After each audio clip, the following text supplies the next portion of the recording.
だよ。飛んでる飛んでる飛んでる飛んでる。はい、ババンババンバンバアミバビバビバババンババンババアミバノのババンババンバンバアミバビバビバババンババンバはいバナナ。はい、藤子さんでございますよ。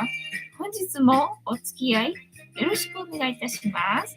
この番組はお休み前の約1時間10時5分ぐらいから11時ぐらいまでの間、皆様と楽しい時間を共有していい夢見れるライブを目指しておりますので、皆様積極的に参加してくださいませ。で、番組の前半はこのようににゃんこに夕飯の残りのカリカリと鰹節を用意しておりますので、猫の姿がそこそこ楽しめると思いますので、猫目的で参加される方は、ぜひ番組の冒頭にスマホを握りしめ、パソコンの画面にかぶりつき、息も止めて瞬きもせず、ご視聴いただくことをお勧めしておりますよ。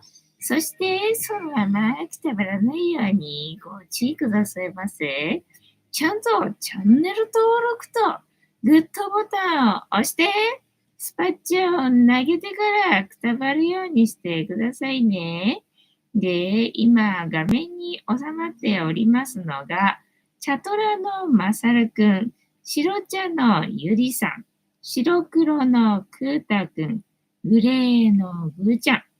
画面に収まっておりませんが、三毛猫のたまちゃんと、我が家には全部で5匹のかわいい猫ちゃんがおりますよ。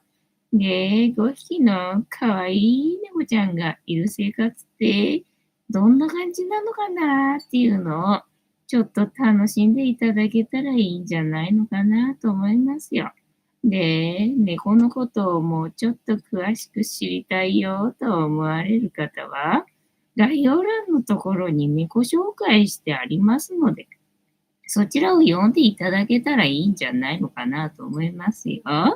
で、同じく概要欄のところに Amazon のウィッシュリストのリンクが貼ってありますので、そちらから通路ポチッとご購入いただければ、我が家に届く便利なシステムとなっておりますので、にゃんこにツールあげようかなと思われる方は、そんな便利なシステムをご利用いただくことをお勧めしております。はい。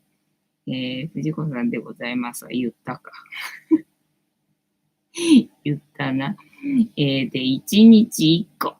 猫に関してのお話もしませんので、これから皆様と一緒に乾杯しようと思いますので、お付き合いよろしくお願いいたします。で、乾杯の時に、ジャスティスって言いますので、一緒に言っていただけると嬉しいです。では、行きますよ。せーの。ジャスティス。はい、抹茶来た。早々と来たな。抹茶くん、ジャスティス。今日も塩入りさよですよ。やばい。塩結構入っちゃった割にはお湯ちょこっとしか入れなかったな。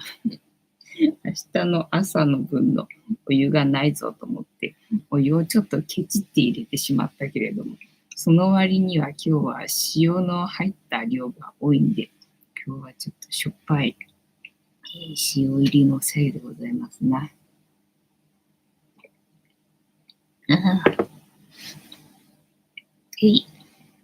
なんかね、スイカに塩かけて、塊のところ食べちゃったみたいな。そんな感じ。てんたまさん。今夜もジャスティス、藤子さん、皆様、こんばんは、ボソワ。本日もお付き合いよろしくお願いいたします。待ってるから。なんだ、カリカリも怒ってんじゃないか。かなり散らがっちゃってんな。かなり散らがっちゃって。すみませんね。まだこっちに残っておりますけど、やっぱりな。はい。なんだったっけ。てんたまさん、それはしょっぱい。なんか、伝わったかな。スイカのね、塩かけて固まっちゃったところ食べちゃったやつね。そんな感じのノートだな。ちょっとすぐに喋り出せない感じかな。で、今日は休みの日か。春節がなんか2月の10日だったんだっけってことはもうね、旧正月にしても、しっかりと年が明けたっていう感じなんだな。もう今日は新年っていう感じなんだな。おめでとうございます。おめでとうございます。で、今日は休みの日か。休みの日だけど月曜日だからゴミ出しがあったので、ゴミ出しはして、で、野菜がないからね。で、農協は今日は休みなので、スーパーに行って30%引きの野菜はあるかなと思ったら、今日は白菜が30%引きだったんだよね。で、昨日もさ、この前歯医者に行った時に帰りにね、買ってきた30%引きの白菜を使ってスープにしたんだけど、今日も一緒だな。今日も同じメニューだな、しょうがないと思って。今日は白菜のスープをね、卵を入れて、食べて、で、ご飯も炊いたのか。夜ご飯炊いて、玄米ご飯炊いて、で、梅干しで玄米ご飯を食べたのかな。で、半分は、残したお汁の方に入れて、で、おじやにして食べたんだけどな。さっきお腹が空いて、いつものパターンな。さっきお腹が空いて、どうしようと思ってね。で、あと残り1個のぜんざいがあったんでさ。で、餅はあるわけよね。このまま開けちゃったからね。これはお汁粉にするしかないと思ってさ。さっきお汁粉な、餅2個入れて食べたいっていうね、食生活のご報告。あと、この前ね、食パン失敗した天然酵母で作った、ホームベーカリーで焼いた食パンな。それを今日も食べきってしまったんでどうしようかなって感じだったんだよね。なので、お汁粉も今日は食べてしまいましたっていうね、一日でございました。それはしょっぱい。カニタンさん、ジャスティス、こんばんは、ボスは本日もお付き合いよろしくお願いいたします。たまさん、カニタンさん、こんばんは。はい。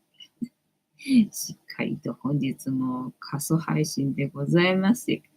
で、今日はお客さんが来る日だったんでね。で、編集する動画の素材もないんでね。で、どうしようかなと思ってて、撮影するにもこっちの部屋だと暗いんでね、あっちの部屋のが明るいんでね、みたいな感じでね、どうしようかなと思って、今日はネットフリックスを見たりとかね、あとまた新たにさ、なんか、キュンパスの動画が出てたんで、それちょっと見てみようかなと思ってさ、見たらなんか、エアドゥで、なんかまた格安の航空券かなんか使って、で、北海道行ってきたんですよね、みたいな感じの動画の始まりだったわけよ。でも、そんなのもあんのかと思ってさ。で、エアドゥはどこに行くんだいと思って。で、調べてみたんだよね。そしたらなんか、北海道に行くらしいんで、北海道出た北海道出たなと思ってな。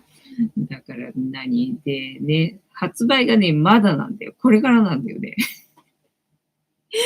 これも買う運命なのか、もしかしてと思ってさ。ね、大丈夫なんでしょうか。買えるんでしょうかみたいなね、感じになってんだけどさ。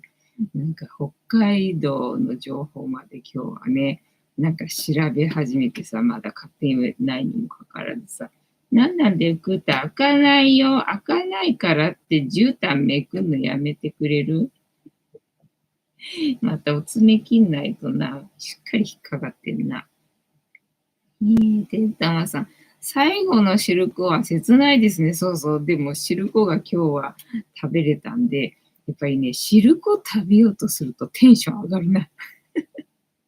やべえ、汁粉テンション上がんなと思って、これは備蓄に貸しとかないとダメなやつじゃないかと思ってね。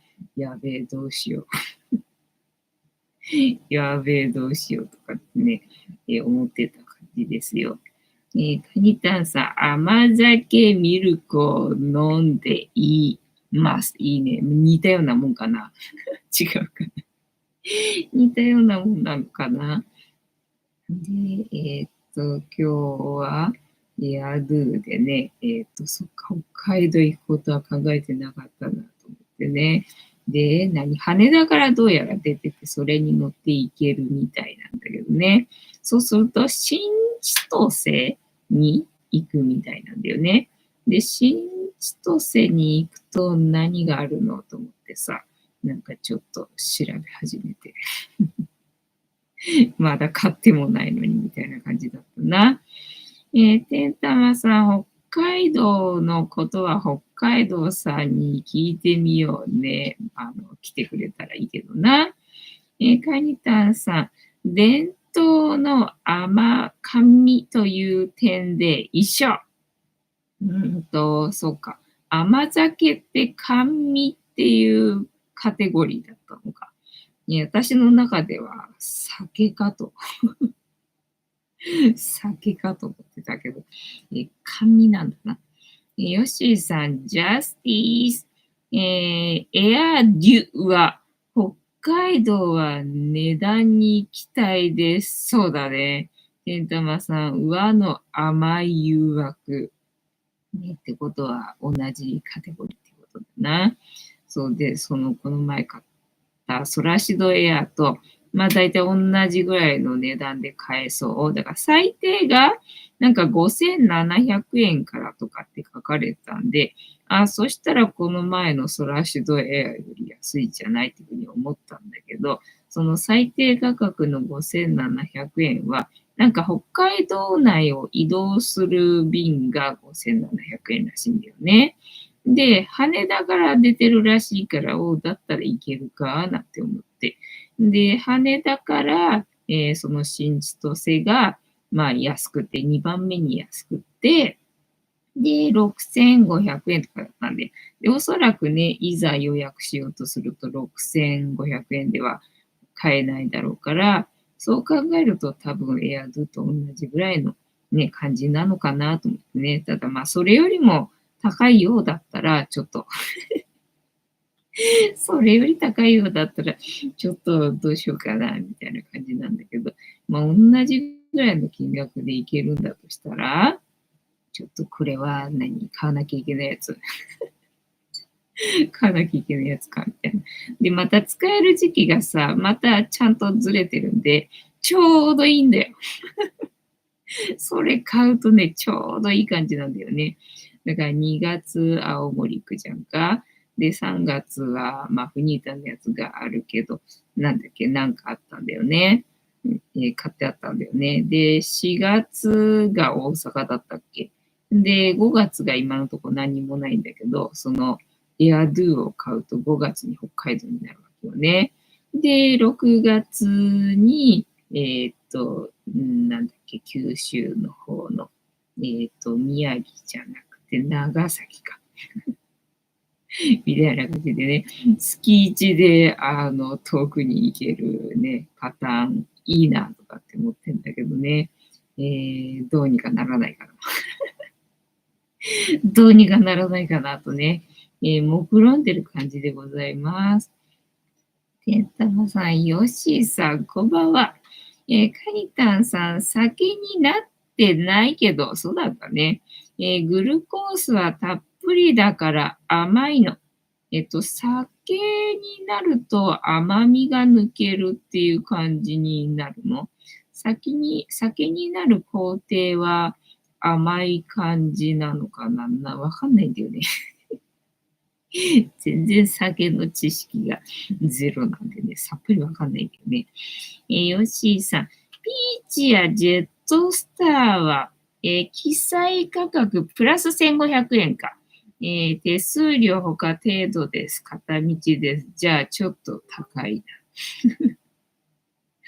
多分ちょっと高いな。どうしようかなって感じだな。ヨッシーさん、てんたまさん、こんばんは。てんたまさん、大阪はバスで、寝れるかが勝負ですね。そうなんだよ。だからそう来るとさ、ね、なんか楽なのばっかり最近さ、知っちゃってんじゃん。新幹線に飛行機だろ。なんかもうさ、大阪のバスがちょっと行きたくない。行きたくない感じになってきちゃったんだけど、みたいなね。なんかもうすげえ過酷すぎんな、どうしよう、みたいなね、感じに、なってきちゃったけど、みたいなね、感じでございますよ。で、で、なんだったっけ。今日はあれか、ネットフリックスもな、そろそろあれだからと思って、で、最初、進撃の巨人を見ようと思ったのかな。前になんかで、進撃の巨人を見てみて、でね、見れるやつは全部見て、で、途中まで見た感じだったんだよね。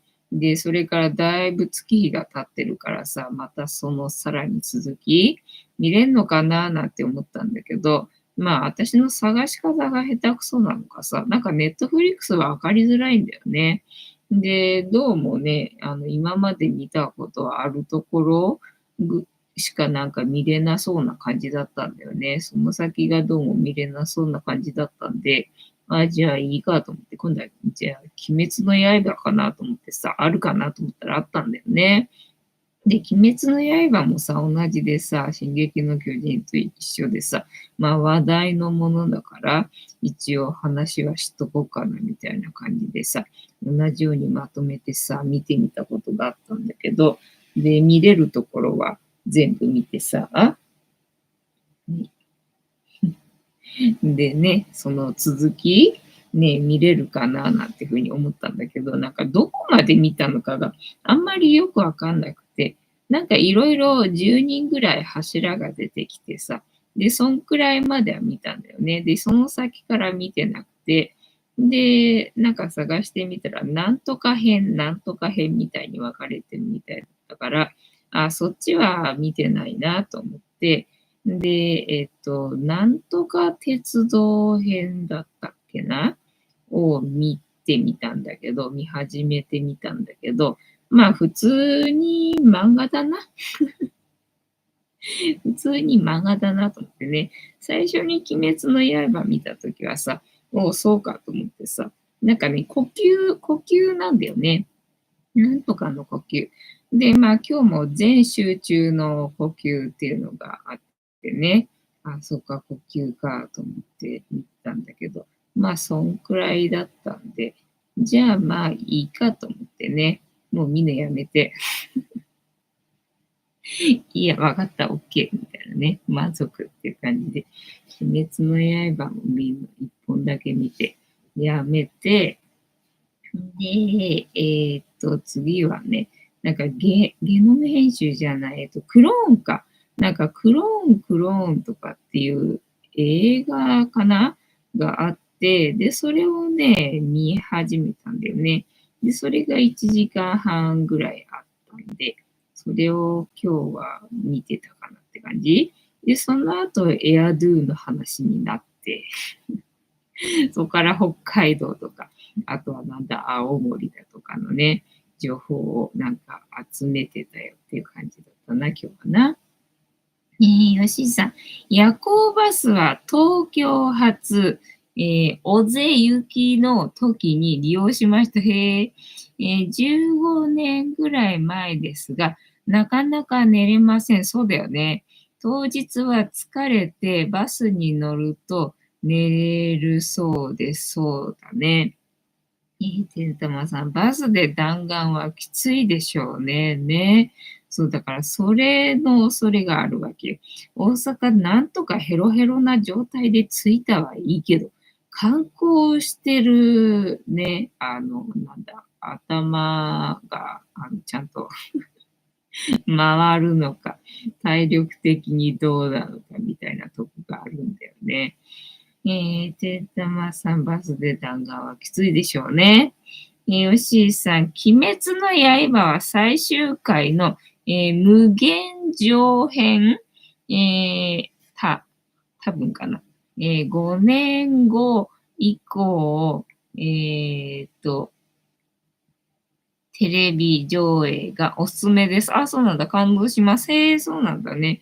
じゃあ最終回の方を見ればいいのか。なんか全部見ないとわかんないかななんて思ってね。で、まあ多分その柱が、会議が終わった後かなんとかって言ってたから、まあ柱全員出てきたのはなんか見た気がするから、その先から見ればいいかなと思ってさ、なんとか電車のやつを見始めたんだけど、じゃあ最終回を見ればいいんだな。ありがとうございます。そうなんだ。感動するんだね。途中抜けててもわかるもんなのかね。なんかわかんないんじゃないかと思ったんだけどさ。で、まあ、鬼滅の刃の方はまあまだね、そうやって、なんとなくわかりやすいっていうのかなっていう感じなんだけどさ。進撃の巨人の方は、全部見てないと多分わかんないんじゃないのかなって思うんだよね。なので、あれどうなんだろうな。続きあったのかな。探し方がなんかわかんないんだよね。ないのかな。ね、どういう話だったんだろうっていうのを知りたいんだけど。知りたいんだけど、知らないのよねっていうね、感じ。てんたまさん、そうなんですね。鬼滅の刃見たこと、にゃいか。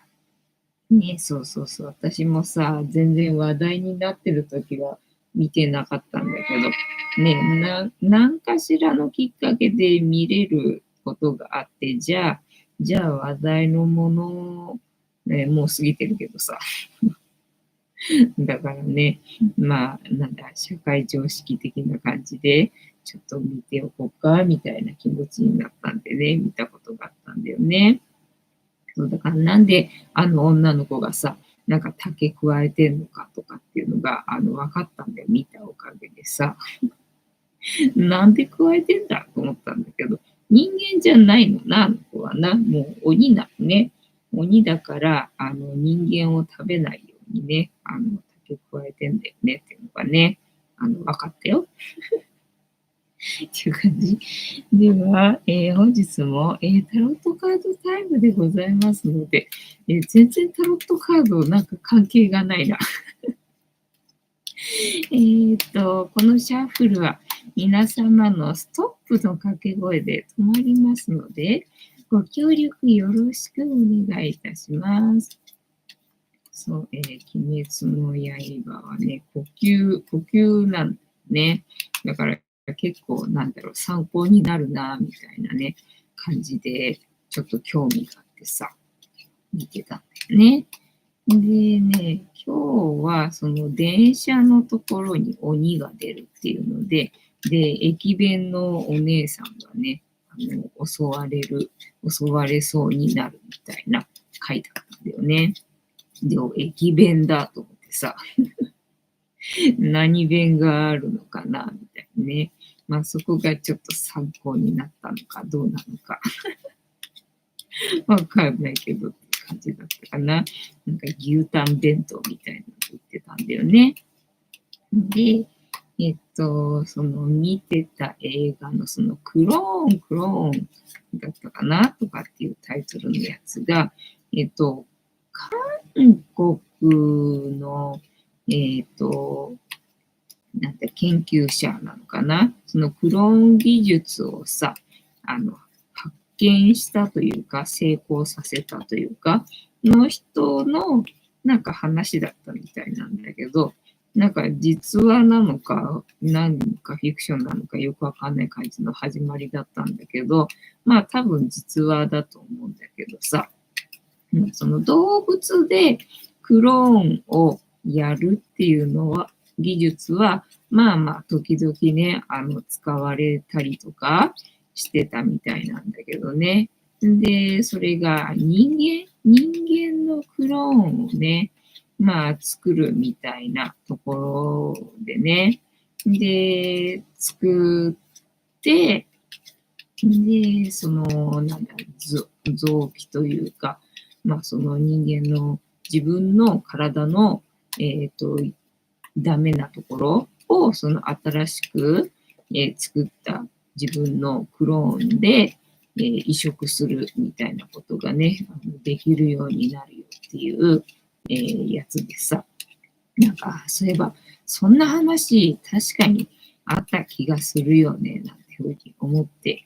で、動物のところはね、自分の飼ってるペットが、亡くなって、でね、同じ子がいいんだっていうね、違う新しい子ではなくて、その子がいいんだっていうね、その金持ちが、なんかクローンでね、その飼ってた犬のクローンを作るとかっていうのがあるみたいなんだよね。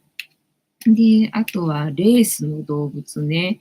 レースの動物で、ラクダのレースがあるみたいなんだよね。それで、とてつもなく、なんか、見た目がいいっていうのかな。出来がいいラクダがいて、で、高値で取引されるようなラクダがいたんだけども、それがね、突然死んじゃったみたいなんだよね。で、これはやばいっていうので、で、クローン作って、ね、なんか産ませたみたいなんだよね。で、そういう動物のクローンは、なんかね、利用されてたりとかするんだけど、その人間のところな、人間のところで、その韓国の研究者が、まあ、不正を働いたかなんかで、なんか捕まって、で、最初はね、世界初の技術だからっていうので、多いぞっていうので、みんなにね、すごい応援されて、どんなに叩かれようとそんなのは絶対嘘だっつって、国民全員がなんか応援してる感じだったんだけど、結局ね、不正というか倫理的にそれはどうなんですかっていうところで、なんか捕まったのかな。で、まあ捕まったんだけど、まあ結局研究者っていうのかな、それが研究がしたくて生きてる人なんでね、まあ捕まったところでまた後にね、そういうクローン技術の方で、まだ活躍してるよ、みたいな、そんな動画でしたね。大樹さん。藤子さん、皆様、こんばんは。はい、LINE でリアストップ、ありがとうございます。てんたまさん、大樹さん、ナイスタイミングで、呼ばれて、出てきて、じゃじゃじゃじゃん。ありがとうございます。では、大樹さんから LINE でリアストップいただきましたので、ここから6枚置きまして、7枚目のカード。今の私たちに必要なメッセージいただこうと思います。では、いきますよ。せーの。1、2、3、4、5、6。で、7枚目のカード、本日はこちらでございます。せーの。じゃじゃん。カップだね。天から恵みが溢れ出てるけれども、ひっくり返ってる。どういうことだ、これな。ひっくり返ってるのな。全部中身出ちゃうな。出ちゃうけど、もともと出てる絵だから、なんだろう、収まるのかな。違うのかな。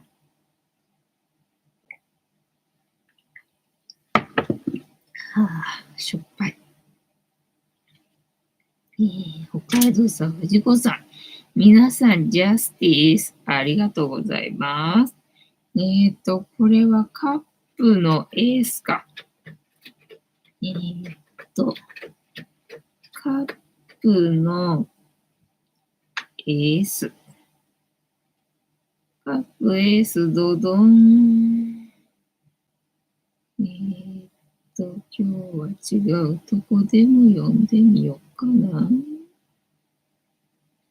カップのエース。心の底から溢れ出る愛と喜びの始まり。このカードはたくさんの愛を注ぐ、溢れ出す様子を表しています。相手の気持ちを受け入れて心を開き、幸福感に包まれる暗示です。逆位置だ。出来合い、冷めた愛情、偽りの愛、流される、気まぐれ、不義理、不安、不安定、不整合、不満足、移り気、情緒不安定、忠誠喪失感、昇進誤った真実、不毛失う寂しさ、過剰侵食落胆誤解ありがた迷惑、栄養不足、排他的別れ失意放心状態、人物像、愛にあふれ慈悲の精神を持つ人、芸術性の高い人、思いやりがある人、上機嫌な人、恋愛、仕事、その他、正位置での意味、リーディング例、愛、勉強、お金、逆位置。逆位置はカップの水が逆さまになり垂れ流されてしまう。秩序は乱れ混沌とした混乱状態を表す。集中力が持続できず注意散漫になってしまう。気持ちが、分散してしまって、まっすぐで純粋な気持ちを維持することが難しい。高い位置から低い位置に水が流れるということは、自分の今いる位置から後退する可能性を表す。自分の実力が下がったと感じたり、安定していた環境が不安定になるなど、先行き不安な心境になるかも。また、相手に愛情を注いでも受け入れてもらえず、悲しい思いをする。自分の善意が相手にとってありがた迷惑になってしまう。これまで積み重ねた努力が、無駄になってしまう。逆位置は何らかの関係や取引のスタートが滞っていて、遅れていることを示す場合もあります。あなたが望んでいたような進歩は望めず、期待を裏切られるような事態になるかもしれません。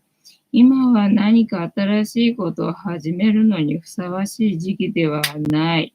はい。愛情面で悲しい気持ちを経験すると心がすさんでしまいます。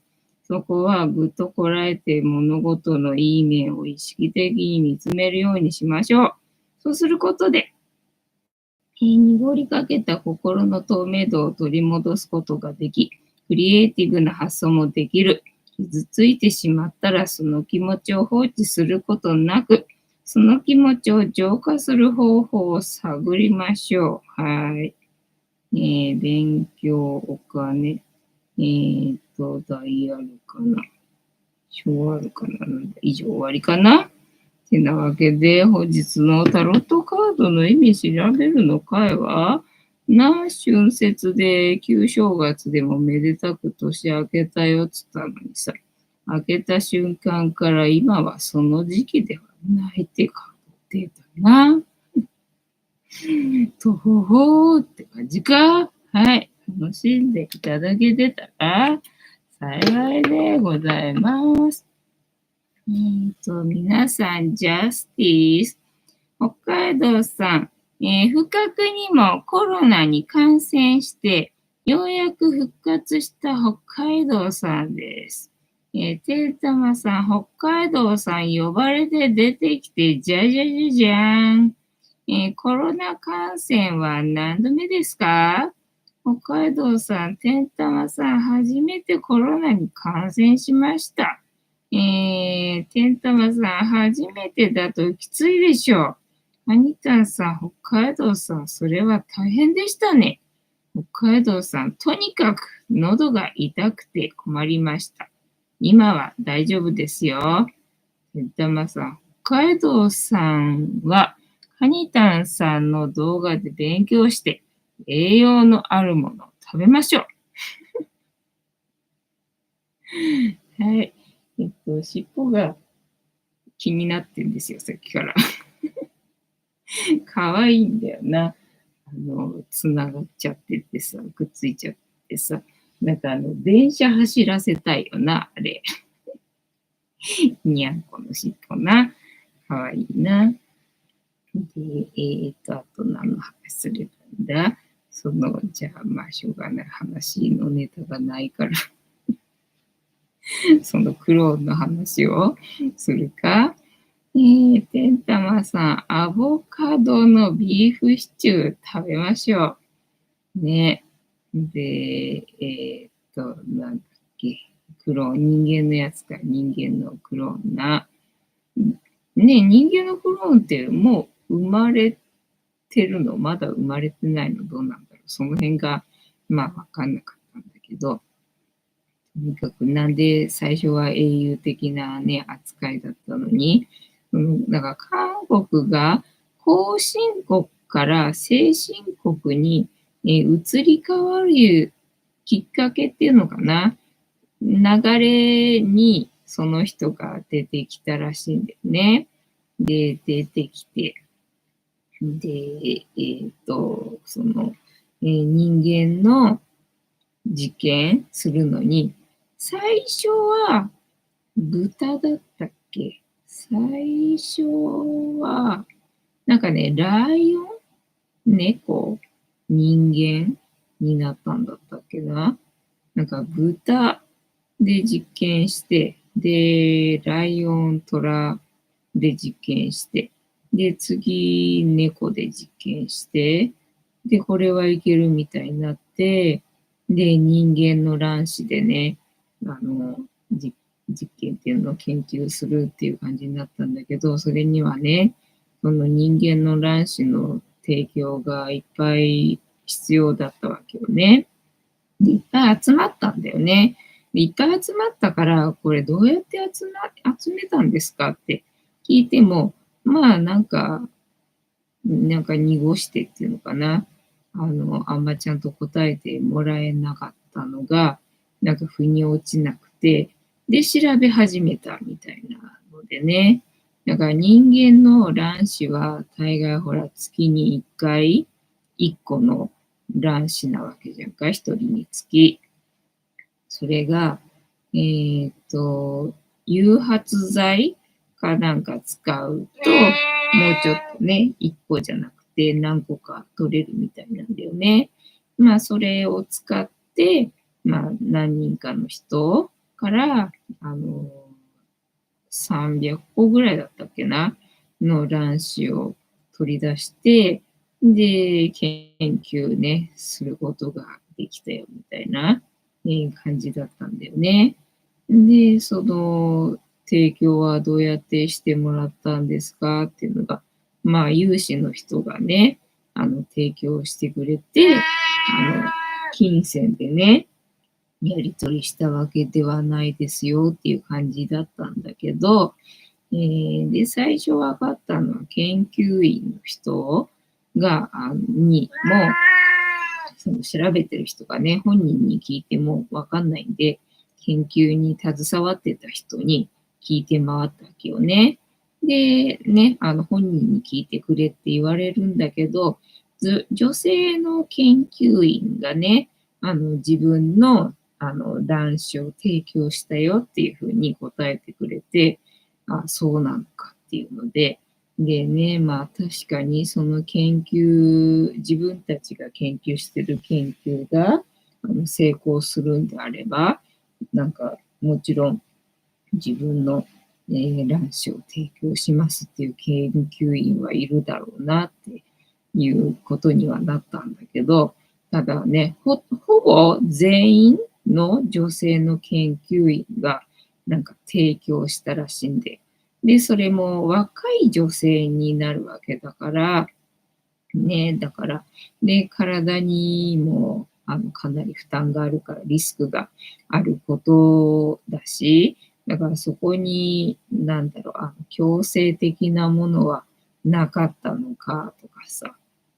で、あとは結局、調べたところ、なんだっけ、不妊治療のところか。不妊治療のところで、そういうところってほら、卵子をさ、なんだ、保存してたりとかするじゃんか。なんかそういうので、売り買いなんかできるようになってるみたいなんだよね。だから結局、最初は本人の同意があって、で、研究に使いましたよっていうね、話だったんだけれども、そうではなくて、そういうね、闇の組織っていうのかな。そういうのを利用して、で、卵子を手に入れてね、研究してたよっていうことが分かり、で、しかもね、研究のデータの数字なんかは、まあ適当適当っていうのかな。なんか正しい数字じゃなかったらしいんだよね。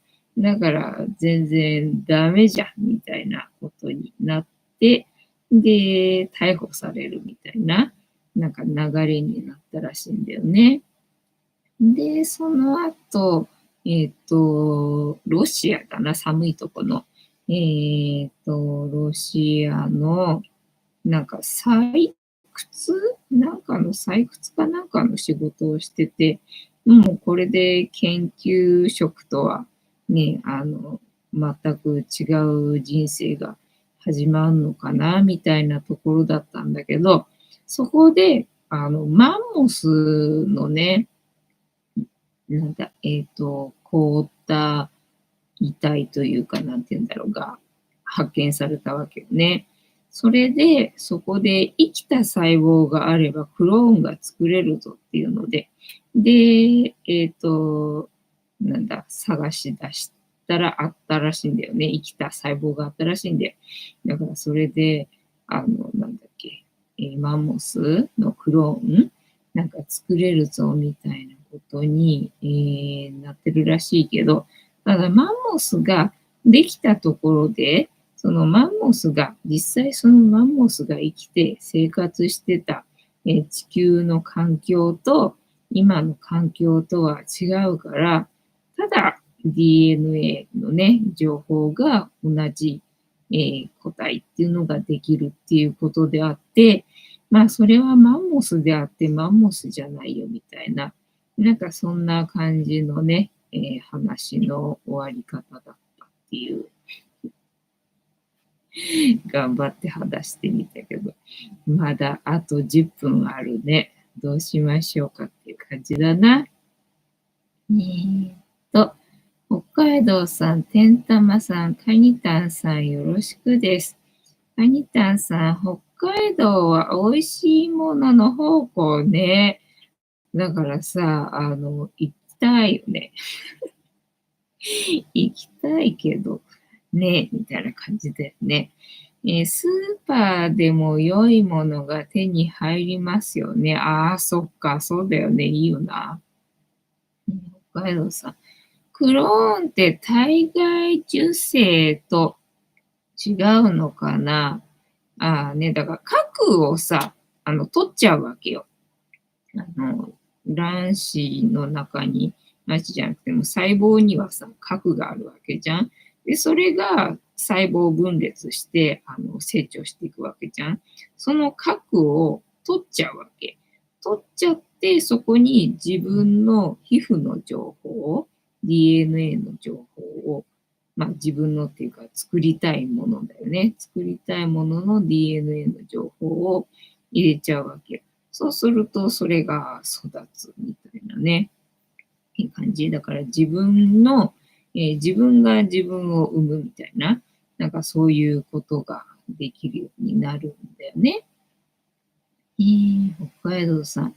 北海道は美味しいものの宝庫だけど、物価が高すぎ、確かにそっか。それは言えるな。物価が高すぎ、イオン系列の、特に言えない。お世話になりっぱなしです。そうなんだね。北海道さん、そういえば、最近、呼び込みくんを見かけなくなったようになったのは、私だけ。私、呼び込みくんって知らなかったんだよ。つい最近知ったの。つい最近知ったんだよね。ショート動画につけるさ、音楽なんかね、流行ってるものとか面白いものとかないかなみたいな感じで探してた時にさ、呼び込みくんっていうのがあってさ、なんだろうなと思ったらさ、なんか呼び込みくんな。あ、これ呼び込みくんっていうのか知らなかったっていうのでさ、最近覚えたんだけどさ、そうなんだね。そうだから前はね、焼き芋をさ、スーパーでさ、売り始めるようになってさ、なんかどこのスーパーでもさ、店先にさ、焼き芋を売るようになってさ、で、それが出来上がった時になんかあの音楽が流れてたみたいなんだよね。なんか、だから、そうなんだっていうふうに思ってたんだけどさ。てんたまさん、マンモスといえばギャートルズに出てきた。マンモスステーキ食べたかったな。ね、なんか漫画で見てるとね、美味しそうに食べるから美味しいのかと思うんだけどさ。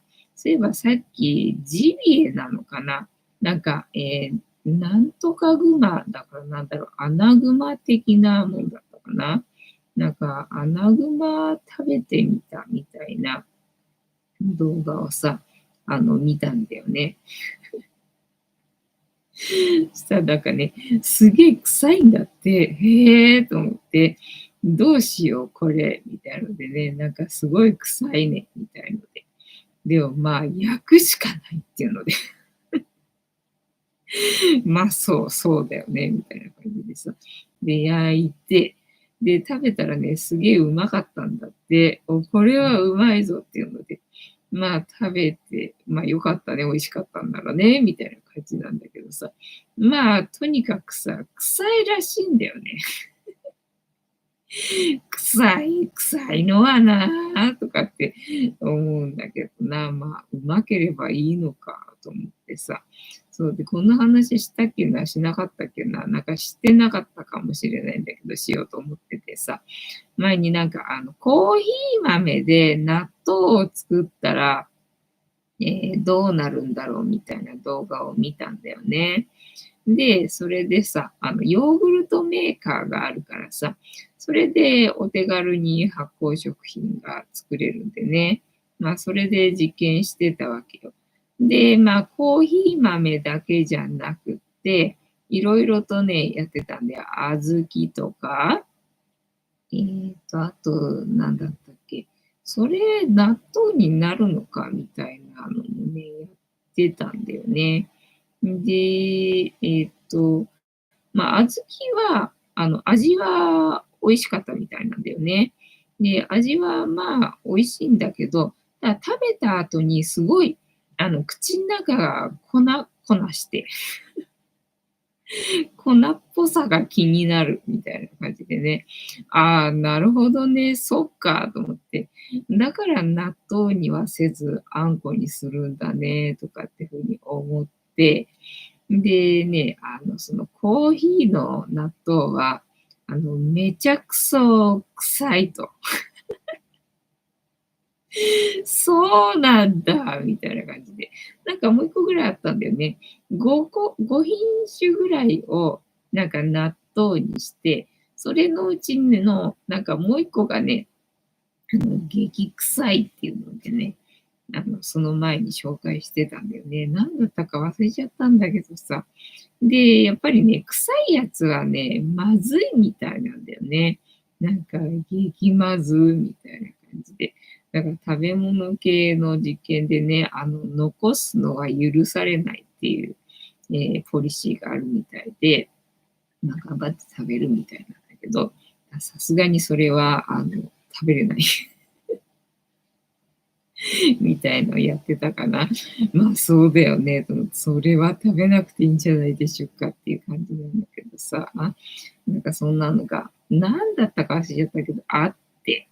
で、コーヒー豆をな、だから、コーヒー豆って納豆になるのなんていうふうに思ったんだけど、まあ、よくイメージする、焙煎されたものではなくって、焙煎される前のものな、それは、コーヒー豆っていうくらいで、豆らしいんだよね。豆科ではあるらしいんだよね。なので、納豆にはどうやらできるらしいんだけど、ただまあ、そのコーヒーの納豆が、激臭いと。なんかそのね、ヨーグルトメーカーにそう、5種類ぐらい入れて、で、発酵してたわけよね。で、それをいざ、オープンってしたらめちゃくちゃ臭くて、これはっていうことになったらしいんだけどさ、だからいっぺんにやるとダメだねっていうので、いろんな匂いが合わさると、なんか臭くなるよねみたいな、最初はそんな感じだったんだけど、どうやらこの臭いのの原因はこいつだみたいな感じでね、そのコーヒー豆の納豆ね、それがどうやらね、その激臭い原因だったらしいんだよね。でもまあこれ食べなかったら実験にならないから食べますみたいな感じで、なんか食べたみたいだけど、なんかすぐ吐き出した。すぐ吐き出しましたみたいなね、感じで。そうなんだねと思ってね。もうね、なんかちゃんと納豆は大豆だし、コーヒーはコーヒー豆だしって、ね、ちゃんとみんな自分の持ち場でね、最高のパフォーマンスをさ、ね、表現してるところがすごいなーって思った動画だったな。マンモスステーキね。てんたまさん、匂いのきつい肉は自分も苦手ですね。だから、マトンがちょっと無理。ラムは、ラムはね、最初は大丈夫みたいな。なんか最初、焼きたては、まあ、最初は大丈夫みたいな。だんだんダメっていうかさ、なんか冷めるとダメっていうの。焼きたてはまあ大丈夫だけど、ちょっと冷めるとダメだねって感じなんだけど。だからそう考えると、マトンはちょっと無理みたいな感じ。てんたまさん、コーヒー豆の納豆って想像しただけで、独特の匂いが。ねえ、わかんない。想像ができないんだよね。だからコーヒーは焙煎したいい香りのコーヒー豆しかさ、想像できないんで、なんか生のコーヒーの豆をさ、見たり嗅いだりしたことがないんでさ、なんか想像ができないんだよね。で、ほら、まあ多分カカオ豆もコーヒー豆もおそらく同じ感じなんじゃないかと思うんだけど、なんか酸味があるっていうふうに言ってたんでさ。で、なんかちょっと酸味のある独特の匂いがするんだっていうふうに言ってて、まあ逆にそっちだったらね、草っぽい感じっていうのかな。大豆に近い感じがするから、意外といけんのかななんていうふうに思ったんだけど、なんかね、ダメだったみたい。ますますそのね、独特な、なんか酸味のある、なんか青臭い感じが、さらに輪をかけて強調されて、なんかダメだったっていう、感想だったね。北海道さん、子供の頃、ホルモンがうんち臭くて嫌いでした。そうなんだね。確かに私、ホルモンが何だっていうことを知らないで食べてたから別に平気だったけどさ、まあ、要はホルモンだからね、捨てる部分を、まあ、貧乏人が食べるみたいな、そういう食べ物だったみたいじゃんか。そう考えるとそうだよね。うんちが入ってるところとかを食べるわけだから、そういうところをよく洗って食べるわけだからな。そりゃうんち臭いだろうな。てんたまさん、そうおっしゃらず、北海道でジンギスカン鍋、食べないと。あ、ジンギスカン鍋っていうのもあんだ。私、今まで人生でジンギスカン2回食べたことあるかなっていう感じ。最初はだからジンギスカンって知らなくって、で、新宿のお店にジンギスカンっていうメニューがあったんだよね。まあ、いろいろ他にも定食があるんだけど、なんかジンギスカン定食みたいのがあって、で、ジンギスカンってなんだと思って知らなくて、じゃあちょっと食べてみるかみたいな感じで、それで初めて食べてみたんだよね。で、それが野菜炒めみたいな感じで、その中にジンギスカンの肉が入ってたんだよね。で、最初は別に普通に、野菜炒めじゃんと思って食べてたんだけど、だからその出来たてはね、あったかいうちはいいんだけどさ、食べてる間にどんどんさ、冷めてくるじゃん。で、冷めてきたらね、最後の方はちょっとね、臭くって、なんか食べるのきつくって、で、あ、そっか、ジンギスカンって、あれ何の肉だ？何の肉かわかんないけど、ジンギスカンって私ダメだってそこでさ、覚えたんだよね。覚えたんだけどさ、バスツアーでな、ジンギスカン、鍋ではない、焼いてたからな。なんて言うんだろう、あれ。が夕飯だったんだよね。だからもうそれは食べるしかないと思って。ただその時は焼きたてだからね。それは焼いてすぐ食べるタイプだから、焼きたてだから、まあいいけど、みたいな感じだったんで、まあ食べれたけどっていう感じでね、ちょっとね、ジンギスカン鍋はいいや、みたいな。